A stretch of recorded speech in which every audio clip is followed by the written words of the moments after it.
oh shit, oh shit, oh shit, oh shit, oh shit, oh shit, oh shit, oh shit, oh shit!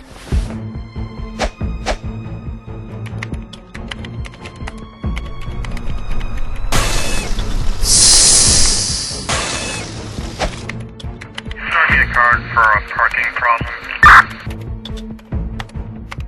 One truck, boy, Lincoln X-ray 985 should come back up past.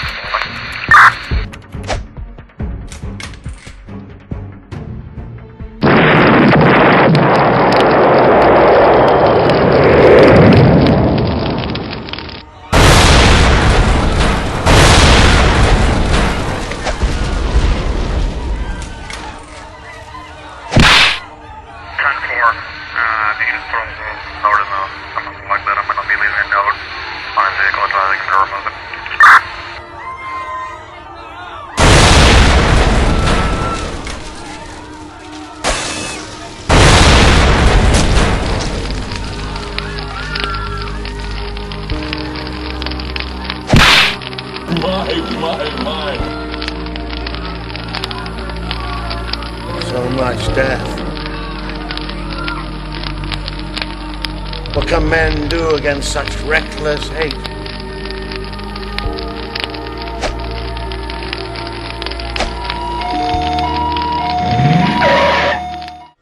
This is a breaking news alert. This is Ron Burlock with News Center 5 for a breaking news flash. Our top story at this hour, the most dangerous computer virus in history, known only as Stuxnet, has invaded a computer factory in Iran, Apophis. Sources believe that an insider within the factory could have been to blame for such an atrocious attack. This virus infection alone caused the destruction of at least 24 centrifuges, resulting in the death toll of 400 employees. This death toll is expected to rise as more bodies continue to be recovered. Police are asking the public if you have any information on who is responsible for this virus infection attack to contact police by dialing 911 immediately.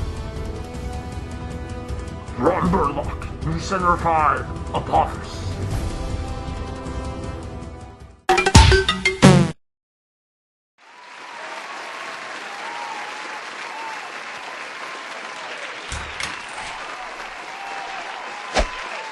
I'm going to talk to you about Stuxnet today. Now, Stuxnet is a little bit old news, actually. It came a number of years ago, but it's still a fascinating story to tell. So before I begin, let me just give you a brief introduction.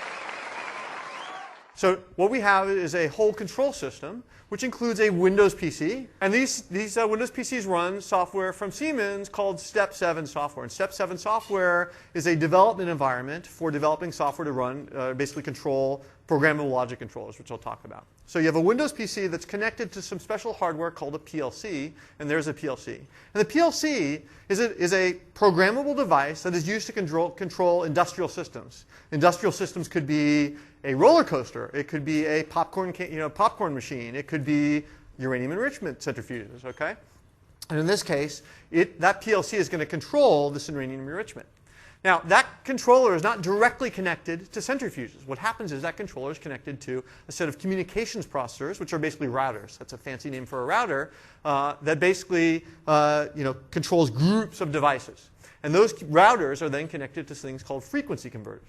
Now, what are frequency converters? Well, basically what they do is they take wall frequency, let's say 120 hertz or 240 hertz, and they convert it to potentially different speeds, so 2,000 hertz, 1,000 hertz, and so on. There's a research network, and that research network is isolated from the uranium enrichment network, and we think that people were doing, maybe connecting to the internet, doing research and so on the research network. There's a firewall out to the internet. Then we have some guards in little green uniforms, and they're literally that size. They're literally about a couple inches tall. And then they then would separate an air gap network, which is where the uranium enrichment process takes place. Okay? So what this guy wants to do, I don't know his name, he wants to introduce this digital time bomb, if you will, onto this computer right here. That computer is the Windows PC, because that's where he wants to start going, because that's the easiest thing to get to. Okay, so he wants to introduce that onto that. Okay, and how exactly is he going to do this? How is he going to get this onto an air gap network? Because remember, that network okay, that network that runs those centrifuges is totally isolated from the rest of the internet. So how is he going to get that onto a network with those? Well, first of all, the threat has to spread on its own. Okay? So there has to be some autonomy. The threat has to spread and actually be able to reach that network on its own, because they're probably not going to be able to get a spy to sort of bring it in. Although they might have. All while evading detection. And Stuxnet is an amazing threat because it did all 4 of these things well. I mean, it's amazing. Okay? Now, there was no rocket science, there's no sort of alien technology involved in what Stuxnet does. Everything is regular computer science and things that anybody here could do given enough time. But what's amazing is how they got everything right. So let's see how it might spread. So first of all, Stuxnet will search for open drive shares on different computers in your network. So if you share files via drive shares, it will enumerate those drive shares, enumerating the computers on the network, and it will copy itself from one computer to another over a drive share, and then install itself. Stuxnet will attack a hole in the Windows print spooler. So basically, they leverage a buffer overflow in the Windows print spooler to basically send a shell code over to the print spooler and then inject a copy of Stuxnet onto a new computer. So if you had a printer driver, print spooler running on a computer that was available over the network, guess what? Stuxnet would use that to spread as well. Now, in addition to spreading via these 2 mechanisms, guess what? Stuxnet also attacked a hole in Windows RPC. If you're not familiar with RPC, this is a mechanism to do remote function calls between 2 computers. And Stuxnet leveraged a flaw, vulnerability, and again, another type of buffer overflow to attack one computer from another computer and then inject itself into that computer. So it did that as well. So Stuxnet, 6 of the approaches it used to spread leveraged day 0 vulnerabilities in order to infiltrate new machines. Now, we're amazed when we see 1 day 0 vulnerability attack. When we see 6, that's unbelievable. So if it comes to a machine, if it happens to find a machine that's not running the Step 7 software, it knows it might be on the right network, but it's certainly not on the right machine to attack centrifuges. So it will basically do nothing and just start spreading from that machine to other machines. Okay? So it basically might hit your machine, and it says, there's no Step 7 software here. I'm going to just keep spreading. But it won't do anything bad to your machine. So you would never know it was there.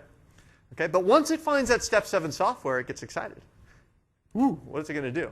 Well, what it does is it actually checks the data files in that computer to see if that computer is connected, okay, to an S7315 programmable logic controller from Siemens. So it's checking to see whether the Windows computer is hooked up to that PLC device, that controller that we talked about. And it has to be exactly that model.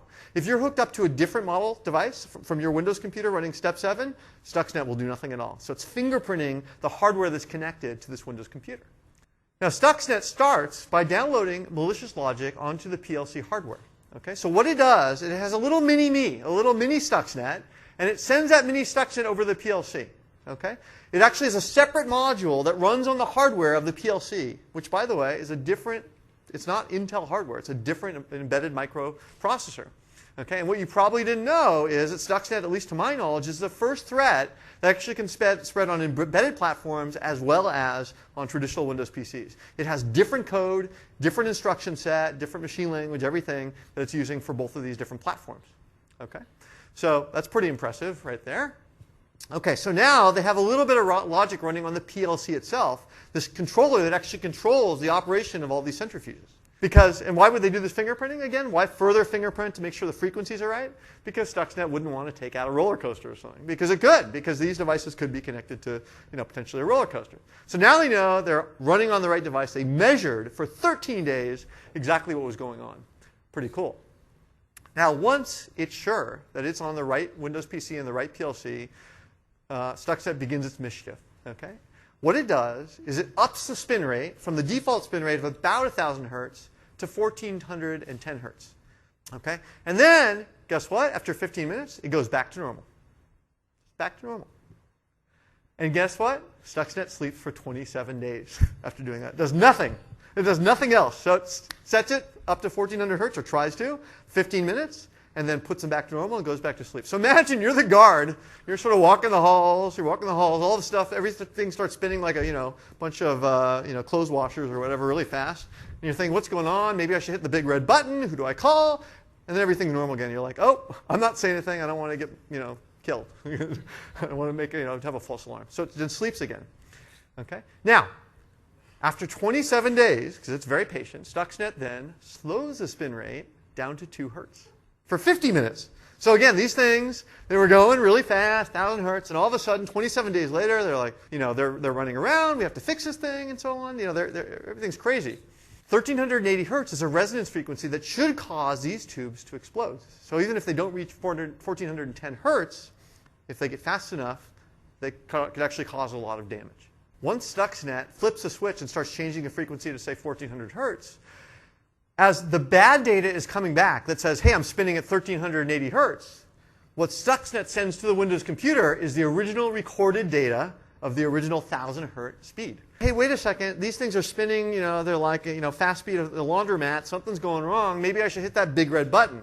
Well, as it turns out, that big red button's connected to the PLC, okay? But it's connected digitally. There's a wire, but there's also a digital sort of shutoff that's connected to that big red button. Okay, it severs that digitally. So you could hit that button all you want, playing whack-a-mole, and things aren't going to stop spinning really fast. So number 5 is Stuxnet hides its own files on infected drives, thumb drives, using 2 rootkits. Okay, it actually uses 2 different rootkits.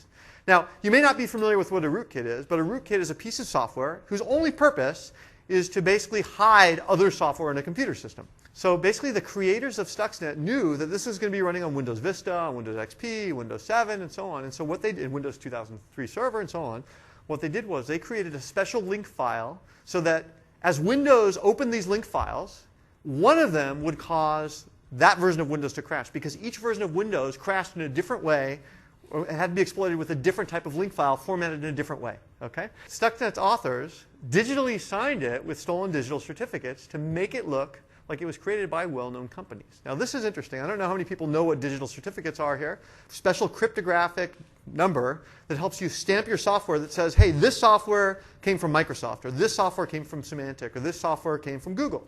Okay? And this is used to prove that software has not been tampered with. You can stamp it and basically make sure that it can't be changed, or it can be detected if it was changed. And so lots of software that runs on Windows computers is actually digitally signed. So what Stuxnet did is they signed their driver files with certificates from 2 different companies, one of which was Realtek. Okay? Now, the 2 stolen certificates were from Realtek and J-Micron. These are 2 companies that are based in Taiwan. And as it turns out, they're based in the same business park. They're about a kilometer away. Okay? Imagine we have a bunch of machines here. As Stuxnet reaches a machine, it will infect the machine, but it will also keep the IP address of the machine it just attacked. And it will actually add that to a log inside the threat. So the second copy of the threat, as it spreads to another computer, will actually have 2 items in its log, and so on. And so it actually keeps, every copy is actually has a history of every machine it's been to. So this allows you to figure out exactly who was impacted, where they were, and so on. And that actually also helped us get information. Okay? So it has a visited list, or a little notch system.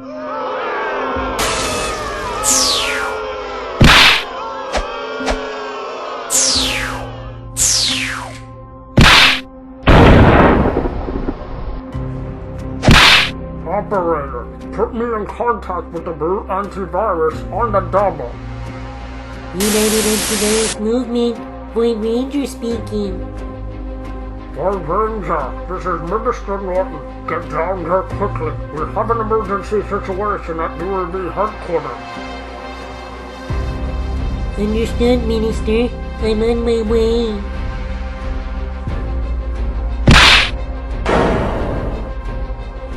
And so, with the conclusion of the UAV seminar regarding the computer virus Stuxnet has now officially claimed over more than 600 lives in the computer lab explosion. Who is the perpetrator responsible for infecting the computer factory with Stuxnet, and where will the perpetrator strike next? Don't miss the next episode of Axer Rangers S.